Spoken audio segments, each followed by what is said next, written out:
ఈరోజు మరీ ఒక్కడనే ఉన్నాను. మరి ఇన్ని గన్నులు పెట్టేసి కాల్ చేయకుండా నన్ను జాగ్రత్తగా. సింహం సింగిల్ వస్తుంది. ఏమండి? గన్నుల సినిమా కాదు, ఇది కత్తుల సినిమా. మీకు గన్నులైనా కత్తులైనా ఎప్పుడు ఒకటే కదా.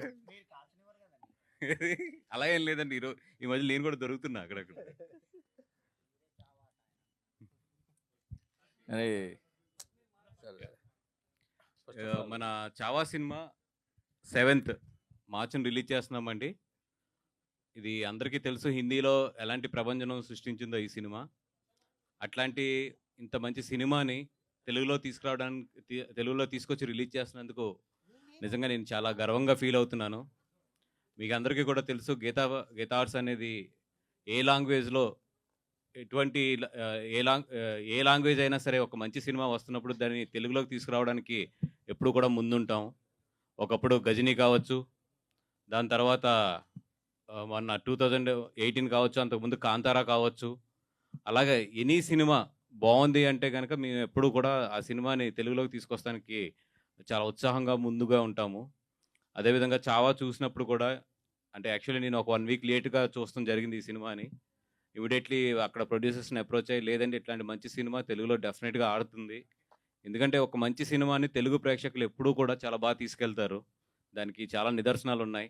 అది తమిళ సినిమా అయినా సరే, మలయాళం సినిమా అయినా సరే, కన్నడ సినిమా అయినా సరే, లేదంటే కనుక ఒక హిందీ సినిమా అయినా సరే, ఎనీ లాంగ్వేజ్ ఒక మంచి సినిమాని తెలుగు ప్రేక్షకులు ఎప్పుడూ కూడా చాలా దగ్గరగా, చాలా మనసుకు దగ్గరగా తీసుకుని ఆదరిస్తారు. 100%. అదేవిధంగా చావా సినిమా కూడా ఇది అన్ని సినిమాల లాంటి సినిమా కూడా కాదు. మన చరిత్రని, ఎస్పెషల్లీ మన దక్షిణాది చరిత్రని నిజంగా చాలా ఇంపార్టెంట్ ఘట్టాలతో ఈ సినిమా నేపథ్యం అనేది తీసుకోవడం జరిగింది. డెఫినెట్గా దీంట్లో ఉన్న క్లైమాక్స్ లాస్ట్ 25 minutes ఇండియా మొత్తాన్ని, హిందీ వెర్షన్లో రిలీజ్ అయినప్పుడు ఇండియా మొత్తాన్ని కూడా కళ్ళంట నీళ్ళు పెట్టించింది లాస్ట్ 25 minutes. అట్లాంటి అంత మంచి చిత్రాన్ని ఈరోజు మేము తెలుగులోకి తీసుకొస్తున్నాము.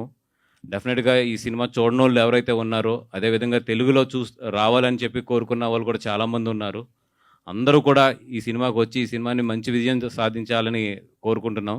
ఎందుకంటే ఇట్లాంటి మంచి సినిమాలు నిజంగా మంచి విజయం సాధిస్తే కనుక చాలామందికి ఒక మంచి ఇన్స్పిరేషన్ అవుతుంది. మన చరిత్రలో ఎన్నో ఇట్లాంటి బయటికి రాని కథలు చాలా ఉన్నాయి.